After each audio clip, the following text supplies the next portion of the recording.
오늘도 저희가 특별한 손님을 모셨는데 사실 저희가 좀 늦었어요. 왜냐면 이미 핫하게 여러 군데서 활동하시고 출연하셨는데 자기소개 한번 들어보겠습니다. 안녕하세요, 선생님. 예, 안녕하세요. 21년차 수학교사 오정훈입니다. 이번에 사교육 없이 1등급 받는 수학 공부법이라는 책을 집필을 하게 됐고요. 새로운 교육과정에 교과서도 집필하면서 여러 가지 경험을 쌓고 많은 기회들을 얻고 있는 것 같습니다. 오늘도 좋은 얘기 한번 해보도록 하겠습니다. 선생님 오늘 좀 책 얘기도 하고 교육 얘기도 좀 제대로 한번 해보고 싶어가지고 모셨는데 제목부터 좀 얘기해 주시면 좋을 것 같아요. 이 제목이 그렇죠. 네. 많이 얘기하시면 듣긴 했는데 예. 어떻게 좀 짓게 되셨어요? 그러니까 사교육 없이라는 단어에 대해서 출판사랑 얘기가 많았던 것 같아요. 그러니까 그 말이 들어가는 게 어쩌면 이제 공교육하고 사교육에 대한 대립구도를 얘기하는 것 같아서 사실 제 생각은 그건 아니었거든요. 그러니까 그런 의미보다는 무분별하게 진행이 되는 심화 교육 과정 심화. 아니면 선행 과정, 이것들이 학생들한테 오히려 더 안 좋은 영향을 끼칠 수 있다.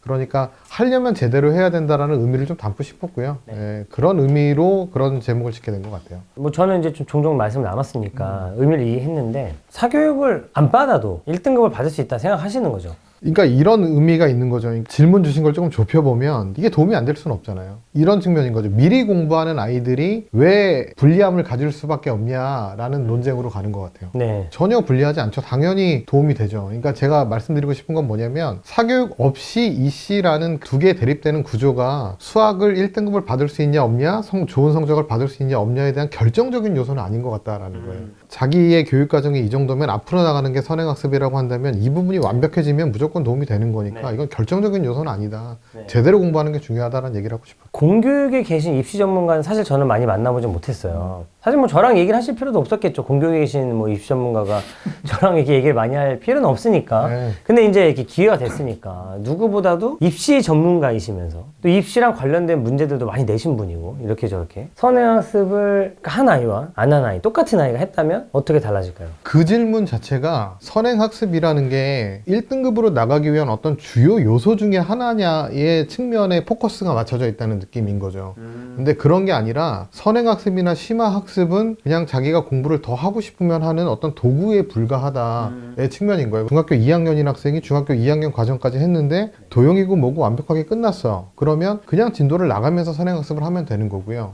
근데 만약에 학교에서 그거를 채워주지 못한다면 학원에 가서라도 수업을 들을 수 있는 거기 때문에 원장님도 잘 아시겠지만 제가 학교에서 수업을 하다 보면 이제 미적분 수업을 할 때 아이들이 이런 문제가 나오면 그 값은 여기서 생겨요. 아니면 계산을 이렇게 해요. 근데 그런 애들이 복잡하게 나온 삼각함수의 기본적인 도함수를 구할 때 실수를 해버리는 거예요.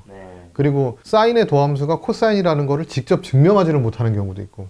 그거는 문제 많이 나오지 않나요? 그러니까 덧셈 정리를 사용해서 그걸 정리하다 보면 실수를 하기도 하고 야 리미트를 이렇게 쪼개도 되냐? 그러면 거기서 갑자기 애매해지기도 하고 뭐 그러니까 뭐가 더 중요한지를 좀 생각을 해봐야 되겠다 이런 측면이죠. 네. 그러니까 이제 막 축구로 치면 판액 한 킥 같은 거 연습하는데 사실 그냥 제대로 된 패스가 잘 안 되거나 뭐 이런 거 말씀하시는 것 같아요. 그렇죠. 그러니까 공을 잡아야 뭐 슛을 하든지 말든지를 할 건데 공을 잡지도 못하니까 라는 측면이 크기 때문에. 그러면 저는 어쨌든 이제 사교육을 하고 있는 사람이니까 선생님 말씀을 들으면 이게 어머니들이 이걸 와닿게 생각하시는지 잘 모르겠어요. 맞아요. 사교육은 저는 사실은 어떤 면에서 필요하다 생각하냐면 혼자서는 갈 수 없는 사고의 경지에 다다르기 위해서는 맞아요. 뭔가 이 넘사 같은 선생님을 만나서 네. 내가 생각하지 못했던 걸 생각하게 만들어주고 네. 접근하지 못했던 문제를 접근하는 방법을 배우러 저는 사교육을 한다고 생각하거든요. 네. 진도 빼는 거는 그렇게까지 의미가 크지 않다라고 저는 좀 생각을 하는 편인 거죠. 맞죠. 그러니까 이런 측면인 거죠. 국가에서 교육과정이라는 걸 정해놓으면 이 교육과정을 아이들한테 지도해야 되는 의무는 국가에 있는 거고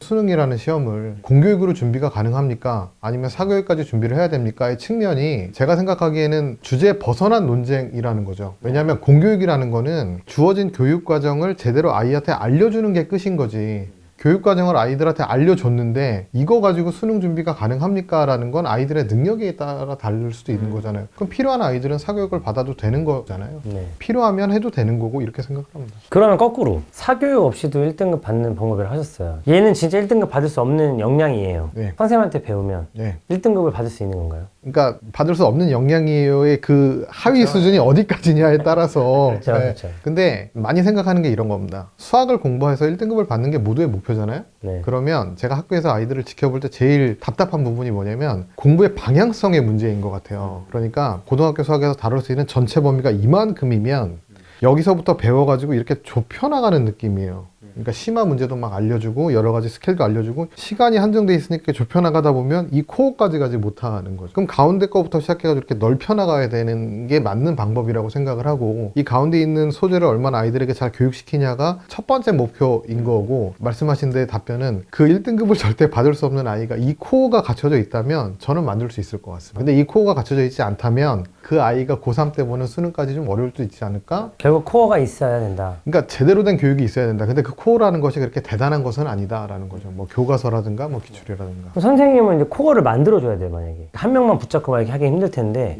만약에 선생님이 제 입장이라서 사교육 선생님이 되셨어요. 예, 우선 대한민국에서 출간된 모든 교과서에 있는 문제를 다 풀게 시킬 것 같아요. 저희는 교과서라는 책이 쉬운 책, 학교에서 배우는 간단한 책 이렇게 알고 있잖아요. 저도 그렇게 알고 있었던 시절이 있었던 것 같아요. 근데 교과서 집필을 해보면서 이 책이 얼마나 조직적으로 이루어진 책이고 여기에 쓰이는 논리가 얼마나 중요한지를 좀 많이 배운 것 같습니다. 교과서에 있는 내용들을 모두 익혀야 되는 게 중요하고 또 하나의 측면은 뭐가 있냐면 그러니까 수학이라는 것은 어떤 개념이 있으면 그 개념을 가장 물어보기에 적절하다고 평가가 되는 역사적으로 인정된 문제들이 있잖아요. 네. 우리가 그거를 대표 유형 문제라고 부르잖아요. 그럼 대표 유형 문제를 익히고 교과서에 있는 모든 문제를 푸는 게 코어라고 생각하고 그 대표 유형 문제가 교과서하고 기출문제에 다 실려 있고 그러니까 저는 그 두 가지를 먼저 하게 할 것 같아요. 그러니까 그거를 안 하고 다른 걸 하는 게 좀 비효율적이다. 말이 안 된다. 고3 애들이 공부를 하다가 이제 지치고 시간도 부족한 거죠. 그럼 고3 애들이 와서 하는 질문이 이겁니다. 선생님 EBS 풀어야 돼요? 기출 풀어야 돼요? 둘 다 못하겠냐? 그러니까 첫 번째 질문이고 그 다음에 더 답답한 건 뭐냐? 아직도 기출 문제가 안 되어 있냐가 제일 답답한 거죠. 네. 그러니까 1학년 과정을 마치고 나면 반드시 해야 되는 건 1학년까지 봤던 전국연합 기출 문제인 거고 2학년을 마치면 2학년 기출 문제를 마무리하는 게 맞고 모든 걸 다 말씀드리기는 어렵긴 하지만 전국연합이라든가 평가원 모의고사라든가 수능 문제를 만드는 그 과정에서 얼마나 많은 요소들이 고민이 되고 시중에 떠다니는 여러 가지 스킬들 있잖아요. 네. 그 스킬들을 배제하기 위해서 얼마나 노력을 하고 그걸 안다면 기출 문제가 얼마나 중요한 문제인지가 와닿을 수 있을 것 같아요. 뭐 이제 이런 분들이 하신 얘기가 사실 로피탈을 공부하는 의미가 없다. 이제 뭐 이런 얘기랑 연결될 것 같아요. 그렇죠. 그러니까 가끔 아이들한테 로피탈 쓰면 지옥 간다 이런 얘기를 하는데 수학 전공자들은 아시겠지만 로피탈 정리라는 게 수학적으로 그렇게 의미가 굉장히 큰 정리는 아닌데 그냥 스킬로는 굉장히 유용한 정리니까 지금 말씀을 잘 주셨는데 로피탈 정리 같은 경우도 열심히 가르치고 아이들이 보면 굉장히 신기해 할 거예요. 신기하네. 그리고 기출문제 로피탈을 찾아보면 어떤 게 로피탈을 적용할 수 있는 문제들이 나오냐면 로피탈을 쓰나 학교에서 배운 걸 쓰나 푸는 시간이 차이가 나지 않게밖에 출제가 안 되는 거죠. 제가 이 얘기 되게 자주 하는데 수능이나 이 모의고사 문제 내시는 분들이 로피탈 쓰면 이득되지 않게 하려고 얼마나 많은 노력을 할지 생각을 해봐라. 제가 이렇게 얘기 많이 하는데 이게 잘 와닿지 않나 봐요. 그러니까 아이들이 와가지고 선생님 이거 로피탈 쓰면 쉽게 풀리는데요? 라고 얘기를 해요. 그러면 로피탈 안 써도 쉽게 풀려 라는 얘기를 너무 해도 이제 내신 준비 문제를 내시는 선생님 입장에서 한번 이렇게 좀 공부를 해야 되는데 답답하다 좀 이렇게 얘기 한번 해봐 주시면 좋을 것 같아요. 이런 질문들을 많이 받죠. 근데 가끔 학교에서도 보면 직전 보강 특강 뭐 이런 것들이 있는 것 같아요. 학원에서도. 그럼 아이들이 이제 시험 전에 거기를 가겠다고 막 조퇴를 하기도 하고 조퇴를 해요? 예, 그런 경우도 있어요. 예. 조퇴를 하고 보강을 가요? 그럼 농담 삼아 아이들한테 어떤 얘기를 하냐면 야 문제는 내가 내는데 왜 수업을 거기서 듣냐 이런 얘기를 할 때가 있어요. 이제 선생님들의 입장에서는 1등급이 나오기 위해서 하는 방법이 굉장히 어려운 문제를 낼 수도 있고 시간을 부족하게 해서 낼 수도 있고 계산을 좀 복잡하게 해서 낼 수도 있어요. 그러면 아마 제가 보기에는 밖에 있는 분들은 두 번째, 세 번째 방법이 적절치 않다고 생각하실 수도 있어요. 저는 사실 타임어택형 문제는 조금 배제해야 된다 생각. 네, 맞아요. 그렇게 생각할 수도 있는데 어려운 문제를 출제해서 애들을 엇갈리게 했을 때 현장에서 느끼는 문제점은 아이들에게 불평등을 조장할 수도 있습니다. 그런 얘기 많이 하시죠. 그러면 사교육을 더 받으라는 시그널이 되는 거 아니냐. 그러니까 학교 선생님들 좀 힘들기는 해요. 아니 다 잘하게 하고 싶은데 분명히 누군가는 틀려줘야 되는 게 있는 거죠. 그렇죠. 네. 다들 그런 경험이 많으실 거예요. 어려운 문제를 맞추려고 막 공부를 열심히 해요.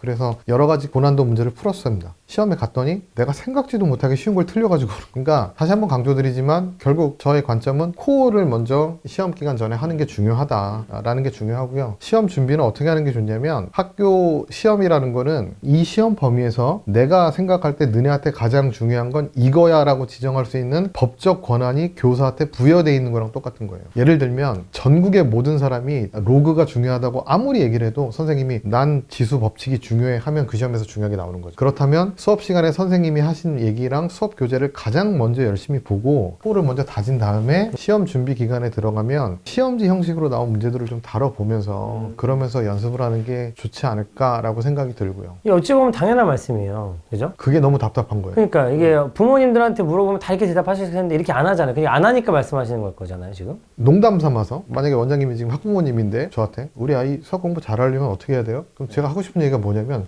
모르세요? 진짜 모르시냐는 거예요. 사실은 대한민국 국민이 다 알고 있지 않습니까? 근데 그걸 안 하는 거죠. 그 측면이 뭐냐면 아이가 중2라면 요새는 아이가 중1에도 첫째 아니면 둘째지 않습니까? 그러면 얘는 지 인생의 중2라는 삶이 처음인 거예요. 근데 학부모도 중2의 학부모가 된 게 많아야 2번인 거예요. 그러니까 여러 가지 정보에 휩싸일 수밖에 없을 것 같다. 갑자기 얘기가 산으로 가긴 하지만 어머님들, 아버님들한테 그런 얘기를 하고 싶은 거죠. 당신들이 생각하는 방법이 맞다. 근데 그게 유일한 방법이다. 그러니까 그냥 하셔라. 그러니까 자꾸 딴 방법 찾지 말아라 이 얘기예요, 사실은. 그 정도보다 또 톤을 높여서 딴 방법이 없다. 네, 그 얘기를 하고 싶었던 거죠. 사실 요 얘기가 좀 하고 싶었는데 저는 사실 이제 내신 준비시키는 걸 되게 좋아해요. 네. 왜냐면 이게 아이들의 역량을 강화시키는 방법이라고 생각하거든요. 그렇죠. 이 시험에 대한 역량을 강화시키는 거는 시험 때 해야 된다라는 주의예요. 네. 근데 이제 선생님이 생각하시는 고등학교 내신 대비 학원들 있잖아요. 예. 요 학교에 맞춰주는 학원. 그러니까 이제 쉽게 얘기하면 이런 거죠. 계시는 학교 근처에 있는 학원들은 선생님을 대비하는 학원이란 말이에요. 그렇죠. 보면서 어떤 느낌이 좀 드세요? 재밌죠. 재밌어요? 재밌죠. 왜냐면 농담이에요. 지금 농담이에요. 야, 내가 맘만 먹으면 학원 하나 망하게 할 수도 있겠구나. 이런 생각이 들 때도 있어요. 그러니까 과연 내가 중요하다고 생각하는 거나 내가 많이 내는 유형을 분석이 가능할까?가 첫 번째죠. 나도 잘 모르겠는데. 두 번째는 수학 교사들이 가지고 있는 수학적 능력의 창의성이 내신 시험에 대입될 수 있냐의 측면을 고민해 보셨으면 좋겠어요. 그러니까 선생님 맘대로 정말 할 수 있는 거냐? 예, 그러니까 교사들이 가장 무서워하는 것 중에 하나는 당연히 문제 오류죠. 문제 오류가 제일 무섭고. 시험, 뭐, 예, 예. 민원 이런 거. 두 번째가 뭐냐면 안 가르쳐 주셨는데요가 제일 무서운 겁니다. 이 얘기 정말 많이 들었어요. 네. 그러니까 내가 가르친 걸 내야 되는 거예요. 무조건 가르친 걸 수업 시간에 한 걸 내야지 선생님 이렇게 푸는 걸 한 번도 안 가르쳐 주셨는데요라고 하는 순간 이 시험의 정당성은 무너져 버리는 거죠.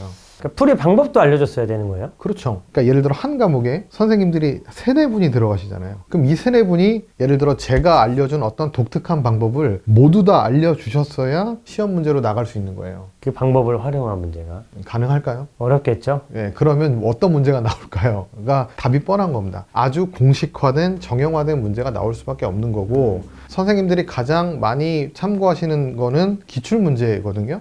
학교 기출이요? 아니요, 모의고사나 수능균. 네네네. 그게 왜 중요할 수밖에 없냐면 이미 전국에 다 공개가 됐잖아요. 그러니까 불평은 불만하기 어렵다. 예. 그래서 시험 문제는 그렇게 나오지는 않습니다. 예. 그렇게 나오진 않는데 제가 이 얘기도 딴 데 가서 했더니 많은 비판들이 있었어요. 네. 시험 문제 그렇게 나오지 않아요. 그러면 정말 달고 싶었던 댓글이 제가 문제 내는 사람인데요를 달고 싶었던 거죠. 아니 내가 문제 냈는데. 예. 그러니까 내가 내는데 왜 당신이 알고 있는 게 틀렸다고 얘기를 하지라는 답답함이 좀 있긴 했어요. 근데 문제는 뭐냐면 그 아이가 수업 시간에 그리 충실하지 않았던 경우들이 많았던 것 같아요. 그렇게 보시는군요. 예. 선생님이 프린트를 줬는데 왜 그 프린트를 잘 안 하지? 너무 신기한 게요. 등급이 참 잘 갈려요. 가끔 선생님들 입장에서는 내가 수업 시간에 나눠준 프린트에서 문제를 냈는데 어떡하지? 다 90점 넘으면 어떡하지? 다 맞으면 어떡하지 애들이? 네. 근데 1등급부터 9등급까지 참 잘 갈려요. 이게 그래서 너무 답답하다 이런 생각이 들 때가 많죠. 고맙긴 한데 요즘 아이들이 공부를 못하는데 공부라는 행위를 잘 못한다라는 느낌. 그러니까 뭘 해야 되는지를 잘 모르겠다. 이 말씀은 거의 뭐 선생님의 트레이드 마크 같은 말씀이신 것 같아요. 예, 좌우명이 될 것 같아요. 공부라는 행위. 예. 무슨 말씀인지 잘 이해하실 것 같아요. 부모님들도 이제 많이들 보셨더라고요. 선생님 나온 영상들을. 되게 재밌는 주제인 것 같아요. 그럼 선생님 만약에 예. 사교육에서 이제 시험을 준비시켜준 입장이 되셨어요. 예. 그럼 어떻게 하실 것 같으세요? 그러면 저는 시험 준비를 하기 전을 많이 신경 쓸 것 같아요. 뭐 2, 3주 뒤에 시험이 시작이면 학원에서는 제가 정확히 모르겠지만 1, 2주 전부터는 준비를 시작할 거잖아요. 그러면 거기보다 그 전에 있었던 그 정규 수업 시간에 아니면 그 이전에라도 이 학생들이 시험 보는 그 범위를 배우던 그 시절에 코어가 정확히 되도록 하는데 열과성을 다할 것 같아요. 그러니까 이제 양치기를 하고 유형별로 문제를 풀 수 있는 준비를 시켜놓는 과정. 예. 그 과정이 돼야 된다. 그러니까 제가 책에다 썼던 내용 중에 대표 유형 문제라는 거를 준비할 수 있는 시간이 굉장히 많이 필요하다. 왜냐하면 대표 유형 문제가 너무 많기 때문에. 근데 이게 무기거든요. 문제를 출제를 좀 작업을 해보신 분들은 아는데 고난도 문제를 만드는 방법이 2가지가 있어요. 대표 유형 문제와 대표형 문제를 합해가지고 내버리는 게 있고, 복잡하게 만든 네. 문제와 그리고 완전 창의성을 발휘한 문제가 두 가지가 있고. 그러니까 발상이 어려운 예, 문제. 예. 그러면 창의성을 발휘하는 문제는 좀 차치하더라도 이 대표 유형 문제 두 가지를 합한 문제를 풀려면 얘네들을 풀 수는 있어야 되는 거고, 이게 무기인 거잖아요. 제가 책에서 표현한 건 어떤 거냐면, 아이들이 이런 식이 많은 것 같아요. 전쟁에 나가서 뭐 탱크도 있고 대포도 있고 소총도 있다면 이거에 대한 익힘을 다 익힌 상태에서 적군이 들어올 때 이거 써야지 이거 써야지 이거 써야지 해야 되잖아요. 그리고 내가 만약에 탱크가 유리하다면 전쟁의 방향을 탱크 쪽으로 이렇게 몰고 가야 되는 거잖아요. 근데 요즘 애들이 어떠냐면 탱크 써야 되겠다. 탱크 어떻게 하는 거지? 그 탱크 배운 다음에 쓰고, 그다가 이제 공격당하고, 좀 있다가 지금 대포 써야 되네. 그것도 대포하는 거 배우고, 이런 식인 거예요. 좀 유연하지 못하다는 표현이 맞는 것 같아요. 가르쳐 보면은 저는 이제 사실 애들 한 달 남으면 마지막에는 니네끼리 문제 푸는 거고 맞아요. 똑같은 거 또 풀고. 근데 이제 그 전에 이거 왜 배웠냐, 뭐 배웠냐, 그래서 뭐 써먹을 수 있냐, 평행선이라는 게 나왔으면 네가 여기서 할 수 있는 행위가 뭐가 있냐, 네가. 좋은 방법이네요. 그게 좀 와닿는 게, 저는 그걸 문제 경영 능력이라고 생각을 해요. 문제를 처음 시작부터 답까지 이렇게 나가는 과정에서 생기는 여러 가지 나의 돌발 상황들을 잘 헤쳐나가면서 여기서 이거 해볼까? 저거 해볼까? 그러니까 그렇게 수업을 하지 않고 있는 아이들 같은 경우는 그냥 이게 나오면 이 메커니즘으로 가는 거야? 그런 여러 가지 길을 아는 거죠. 인간이 만들어낼 수 있는 모든 문제 유형을 AI처럼 다 익히면 잘할 수는 있겠죠. 그러니까 영업비밀이라 좀 얘기하기 그랬다가 그냥 얘기하는 건데, 중학교에서 인수분해를 굉장히 중요하게 가르치잖아요. 네. 그리고 인수분해 문제를 여러 가지를 주면서 이것도 인수분해 해봐, 인수분해 해봐, 인수분해 몇 개 시킨단 말이에요. 네. 그거의 가장 큰 맹점이 뭐냐면, 다음 식을 인수분해 하시오라는 건 아래에 있는 모든 식들이 인수분해가 된다는 전제를 깔아버린 거예요. 맞아요. 근데 어려운 문제를 풀 때는 내가 이 식이 인수분해가 가능한지 안 한지부터 판단하는 게 중요하잖아요. 그러니까 그런 연습을 했으면 좋겠고, 그게 코어라고 생각하는 거죠. 네, 저는. 네, 네. 맞아요. 그러니까 용어부터 들이대니까 네. 어려운 것 같아요. 네. 좋은 말씀 감사하고요. 다음 주제로 다시 찾아뵙겠습니다.